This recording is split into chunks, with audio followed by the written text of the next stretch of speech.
parents came from a village, but I'm sure most of your parents are also from villages. Okay. And my name in my village was Pilot Tambi. So the entire village knew me as Pilot Tambi. In 1972, when I went home to my village near Tanjavur, some people of the village came up. The village headman came and told me, asked me, Tambi, ஒரு plane கொண்டு வந்து எங்களை எல்லாரையும் ஊர் சுற்றி காமி. Life was so simple for them. That's all they knew about the Air Force. Years later, I was in Ahmedabad. I met a number of industrialists like Kothari, Arvind Lalbhai, Gautam Shah, etc. They said, अरे भाई, तुम इधर क्या कर रहे हो? Air force क्या करता है इधर? So once I called all of them to my station and ran a 4-hour program for the Rotarians of Ahmedabad on what happens and what air defense means. How we are there to how we are there to protect Gujarat. Is it on? Can you hear me at the back? Yeah. You can't hear me. இன்னும் கொஞ்சம் பக்கத்தில் வச்சுக்கணுமா?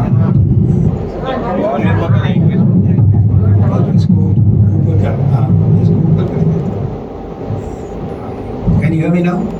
Better. Yeah. Before I go on to this program, I want to introduce certain things. What I'm speaking was also coming out of the script, so in case you can't hear me.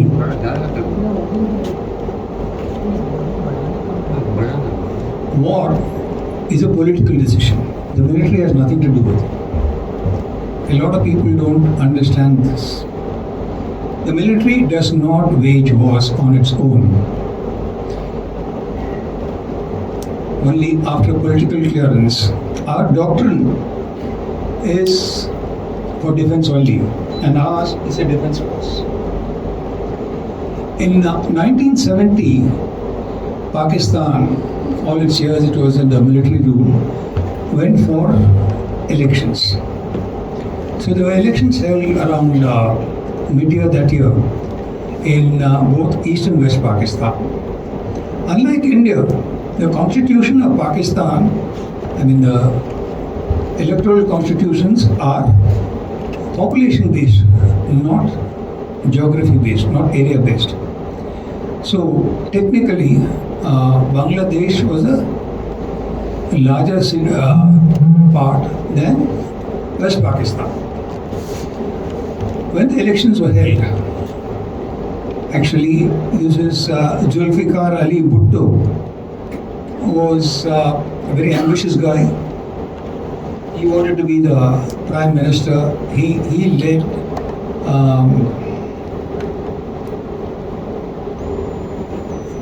the dictator, forget his name, to hold the elections. Elections were held.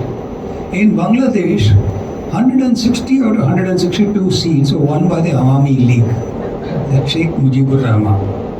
In West Pakistan, only 80 seats were won by, 80 out of 100 or something was won by Zulfikar Ali Bhutto. Bhutto was disappointed. Yahya Khan, the dictator, was disappointed. They did not want Sheikh Mujibur Rahman to become the Prime Minister.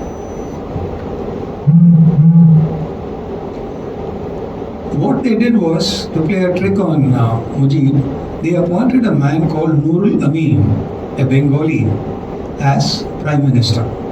Now, Nurul Amin had not stood for the elections. He was living in a Bengali living in West Pakistan and supporter of Bhutto. But naturally, East Pakistan did not accept it. Sheikh Mujibur Rahman did not accept it. So what they did was they called Sheikh Mujibur Rahman to Pakistan, and when they found out that he won't accept it, they put him under arrest.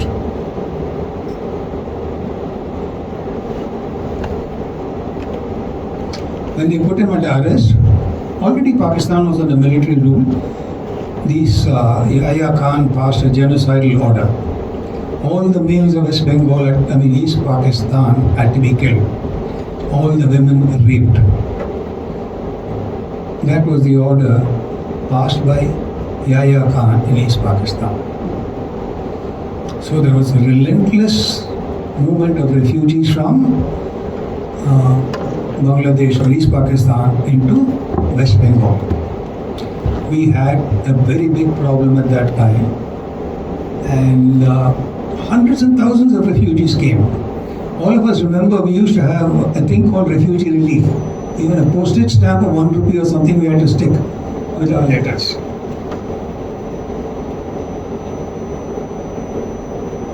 The refugees from Bangladesh or West Pakistan, East Pakistan, wanted to come into India. None of them wanted to go into Burma, or for that matter even China, wherever. The entire load was in India. As an aside, the USA had formed an alliance called the SEATO, Southeast Asia Treaty Organization, in 1954. It was like the NATO, which was formed in 1954. Actually, 1949. The NATO was formed in 1949. America always wanted us in the SEATO because the idea was to form a chain around China and Russia with the NATO and the SEATO. At that time, India was a non-aligned country, and we stuck to being non-aligned thanks to Nehru. And one of the good things I think Jawaharlal Nehru did for our country. Now, when the war came, 1962, the war came. China walked into India. That's one of the poorest shows. If all of you know the East, China walked in 100 kilometers into India. That's just not a small amount. You said something, ma'am? 100 kilometers. That is, they came as close to areas like Misamari and Tezpur. Those of you who know, Tezpur is on the Brahmaputra. That's how far they came. And they just turned and walked back. Immediately after the elections, Nehru said, we don't want an army. What are we going to do with an army? That was his attitude. So after that defeat, again, America said they would help us form 45 squadrons. Some of you may remember those times. But immediately after that, John Kennedy was killed. Johnson became the president. When Johnson became the president, France was getting out of Vietnam. Vietnam was a French colony, and the French wanted the Americans to help in sustaining or retaining Vietnam from the Chinese influence. North Vietnam was already under Chinese influence. So Mr. Johnson said, sorry, we can't help you. We were in a miserable state. At that time, that was in 1964, at that time, Russia came to our aid. We started getting aircraft from Russia, and we bought them for bananas. Literally, Indian rupees. They were paid for in Indian rupees, and nothing was stopped. They continued to give us. Why I am bringing this out is, I want to make a point on how much Russia has helped us over the years.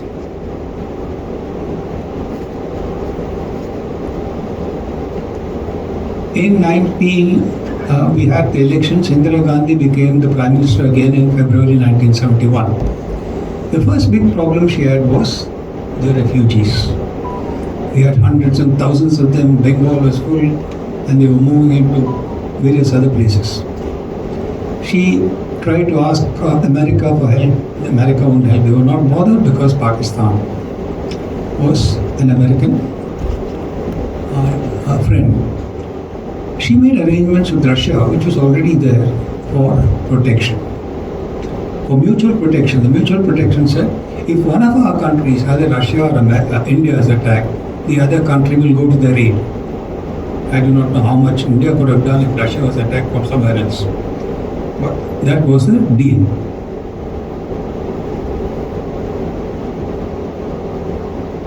Incidentally, when the US, our relations with the US were so bad, Indira Gandhi was treated as literally a non-entity. They use words about Indira Gandhi which normally we don't. Indira then decided there could be no other way to stop this refugee problem than to go to war. She decided on war.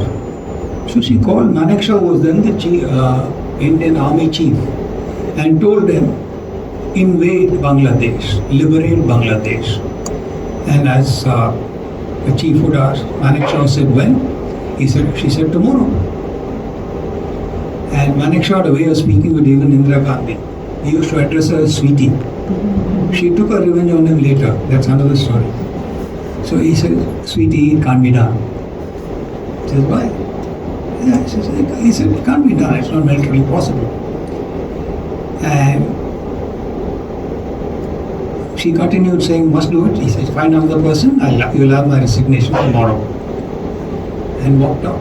Of course, she changed her mind. India, being a defense force, we were not ready for any invasion or liberation of any country. It would have taken us at least 6 months to prepare for war. And Bangladesh during this East Pakistan, those of you who lived in Bengal would know there's something called the Nor'westers. When Nor'westers hit Bengal and Bangladesh, you could know nothing. There were tremendous heavy storms, heavy rains, etc. And immediately after that, the northwest monsoons hit Bangladesh. Bangladesh invariably becomes a sheet of water at that time. The only movement is by boats. So Manekshaw said no, and he got ready. He got the war ready or he said he'll be ready to invade Bangladesh around November, December.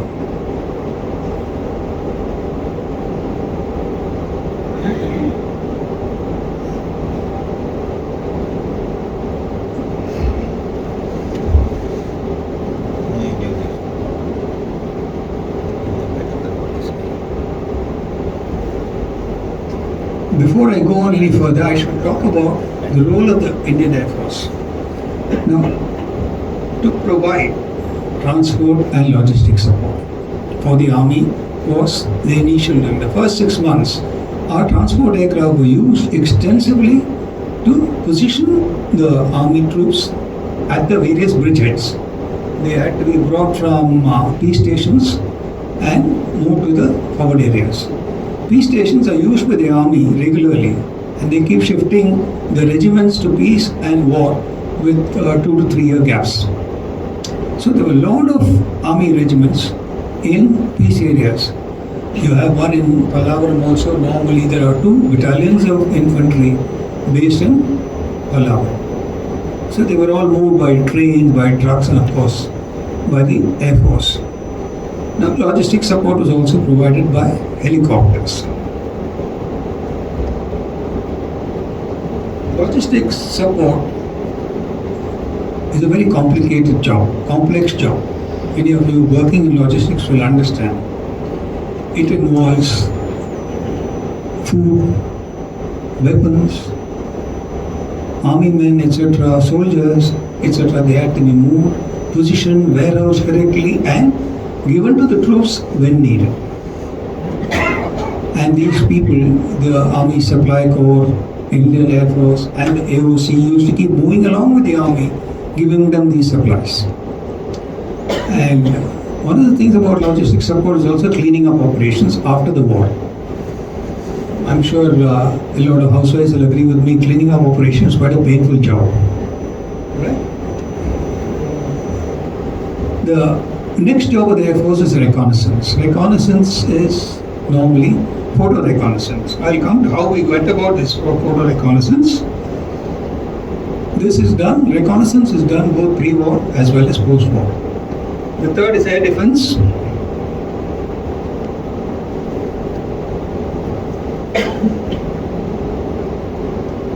We gave offensive or close air support, and lastly, interdiction, bombing, etc. I'll explain to you as we go along what these are. I generally stick to the activities in East Pakistan at the time. When preparations started, Air Force provided transport for moving troops. We had aircraft called the AN-12, the AN-32s, and of course some Dakotas, etc. were there. All of them were used. We had helicopters called the Mi-8 and the Mi-16. They were also used to position these people. Not only did these helicopters have positioned them, they used to do what is called a leapfrog operation during the war. I'll come to that when the army does the invasion. These leapfrog operations were done by the helicopters to keep the army moving forward.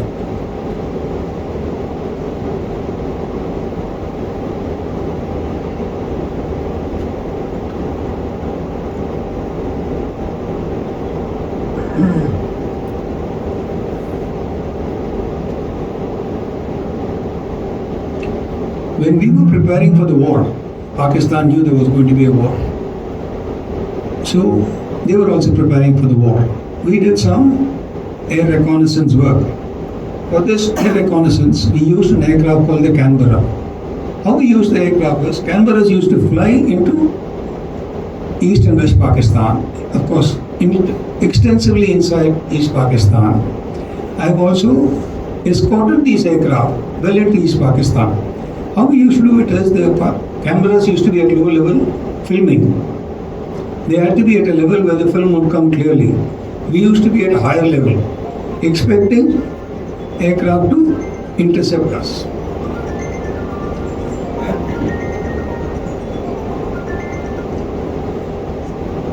We would of course be fully armed.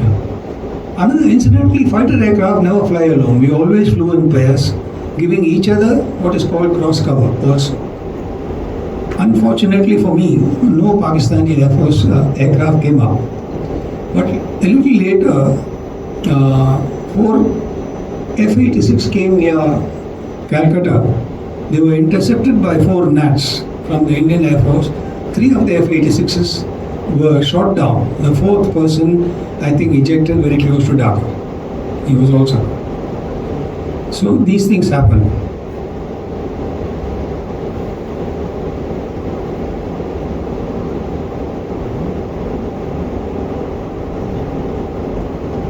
Once the army came up, I'll come to the army operations and then go on to their operations. The army forms the bridgehead. What the army did was, they would move forward. Now, Manekshaw was a very smart man. He did not invade the entire country. What he did was, wherever he moved forward, wherever there were Pakistani troops, he surrounded them and kept them quiet. You're following Ukraine at Mariupol. Mr. Putin has done the same thing. He just surrounded them and said, you get nothing inside or outside. And he continued taking the troops towards Dhaka. Dhaka was our aim. Dhaka was the goal.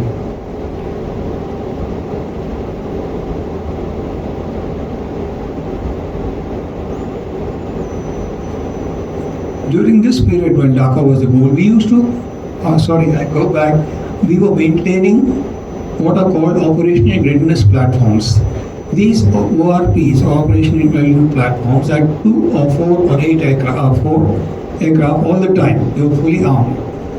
We would get airborne on a shout called scramble. Scramble means get airborne, don't ask any questions. That sort of thing. We would get airborne in fully armed aircraft. During the preparation for the war, PIA aircraft used to fly from Karachi and Rawalpindi to Dhaka. They were allowed to fly on what are called air corridors. Air corridors, these are air paths about 20 kilometers wide, and these aircraft could not go either side. They would do some photo recce to stop them from photo recceing or straying out of this thing. We used to escort them. I myself escorted some PIA aircraft over India during that time.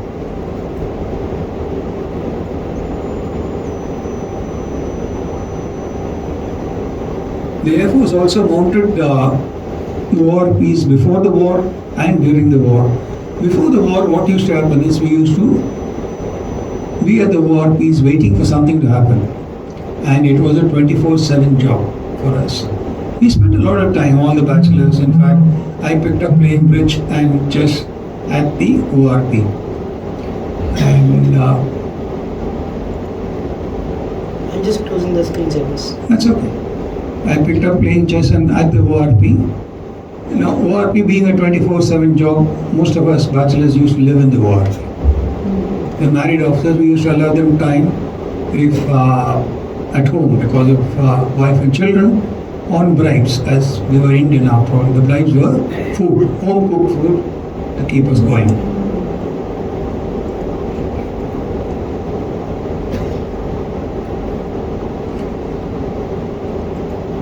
On the 3rd of December, Pakistan attacked us, attacked 11 of our bases. Now we had to mount strikes. Now how we mounted strikes is, fighter aircraft, as I said, don't fly alone. They fly in pairs or in force. What we used to do then is, from Calcutta, Bagdogra, Hashimara and Guwahati, we attacked Dhaka. Dhaka had two airfields called Dhaka International and Kurmitola. Our aim was to keep these two airfields non-active.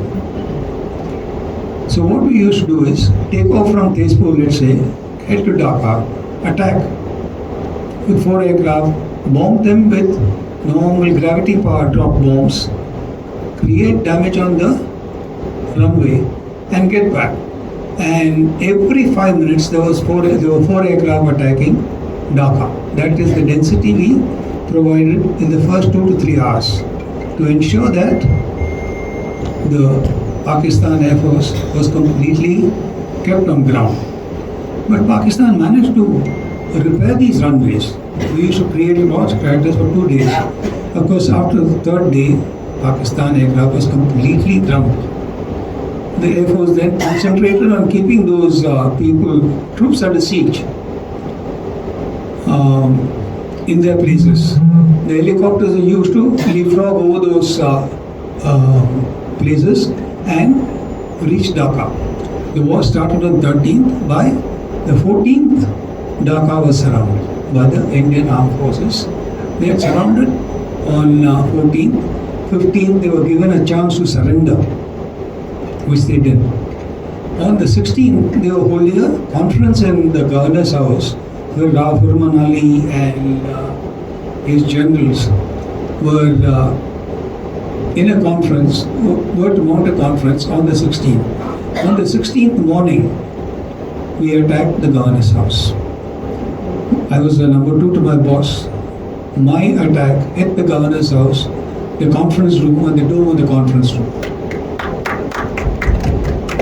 I don't know how much death there was. I went and visited the room 2 days later to see where my attacks and where my rockets had hit. I found out that Farman Ali had come late, so he escaped. There were a fair amount of deaths, unfortunately. To go and see some deaths is very painful.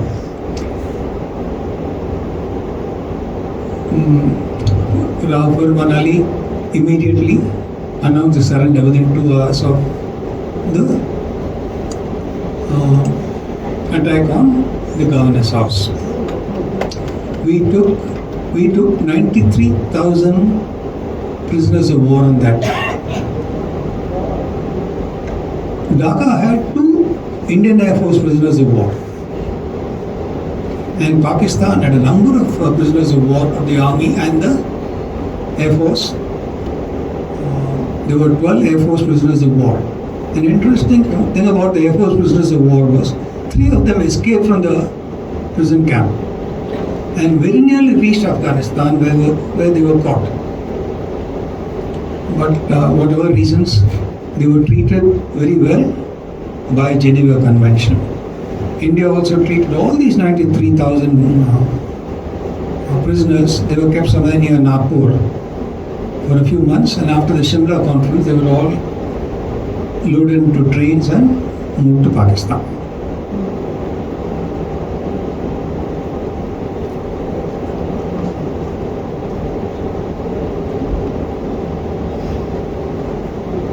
During these attacks, I wanted to mention this. All of you would have noticed on the TV where ACAC fires you see small sparks flying in the sky, going, tracing in the skies. These are called tracers. Now, when we were attacking, hundreds of attack guns were kept around Dhaka used to fire. It used to be like a net. From a distance, you see only a net of cloud. We used to fly through this. A number of us were hit. I was hit a number of times. A couple of times I just about made it onto the runway. My aircraft once flamed out on the runway, and another time a little short of the runway. Of course, both the time the aircraft was safe and so was I.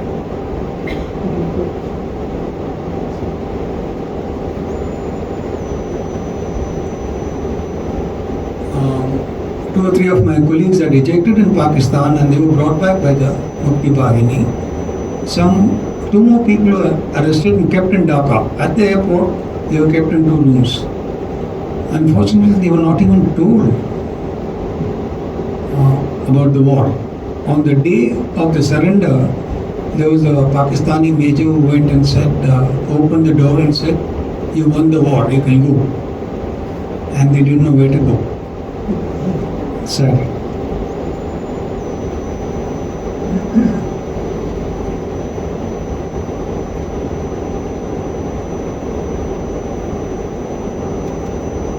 Why was the army not interested in capturing anybody along the way?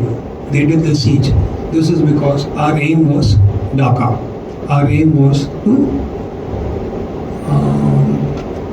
liberate East Pakistan. Nothing else. So there was hardly any damage done to East Pakistan. We did not attack any infrastructure, no railway stations, no rail lines, these sort of things. Nothing was damaged, even roads.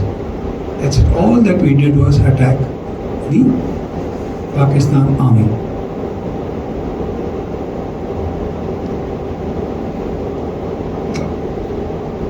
I go back around this August. The US 7th Fleet came into the Bay of Bengal and the British Royal Naval Fleet came into the Arabian Sea. This with the aim of supporting Pakistan. But thanks to Russia, the Russian fleet was also there. For every ship put up by both Britain and the US, there was a Russian ship tagging along. So nothing could be done by the Russians. And of course, the smaller Indian fleet was sailing between them. Very, very peaceful thing. There was some attack done in Karachi. They managed to sink one of our ships. But I think that's a naval story.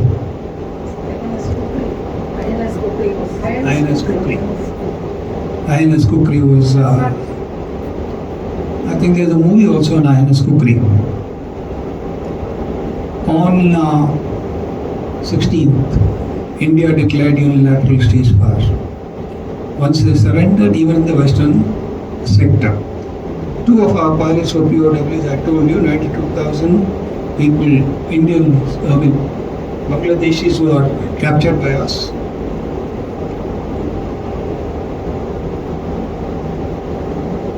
What are the takeaways of this liberation? The takeaways were: 1, there was no collateral damage. There were no civilian deaths. There were no infrastructure damage. The one good thing, the outstanding thing about our leadership was they had an aim. The aim was to liberate Dhaka. Afterwards, all of you would have read, and many of the people said we should have taken over Lahore or Pakistan occupied Kashmir. Manekshaw said that's not the aim. The aim was this. One of the principles of leadership is that don't shift your goal post. He was very, very clear in it. He said liberation of Bangladesh was our aim, and we've achieved it in the least possible time.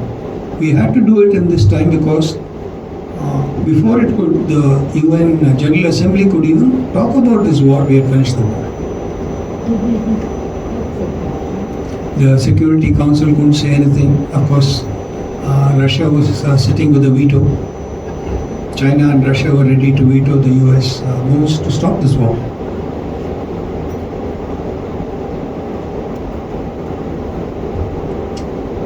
Before I finish, I want to make a few points. Contrary to belief among a lot of people, the soldiers are treated like stepchildren. Meeting care for veterans is unsatisfactory to say the least. Though newspapers and politicians scream that Europe has been given, it is not true. The welfare and of our families are often looked after by ourselves. Basically, the wives of our commanders have a huge role to play in it. While serving, we generate enough money mostly through our own contributions to look after families in the forces. The services run their own insurance. This is a huge issue. Before you wind up, my wife Rajesh will talk a little about it, about the wives of senior officers looking after the welfare of families in the armed forces. We can have any question and answer session after that.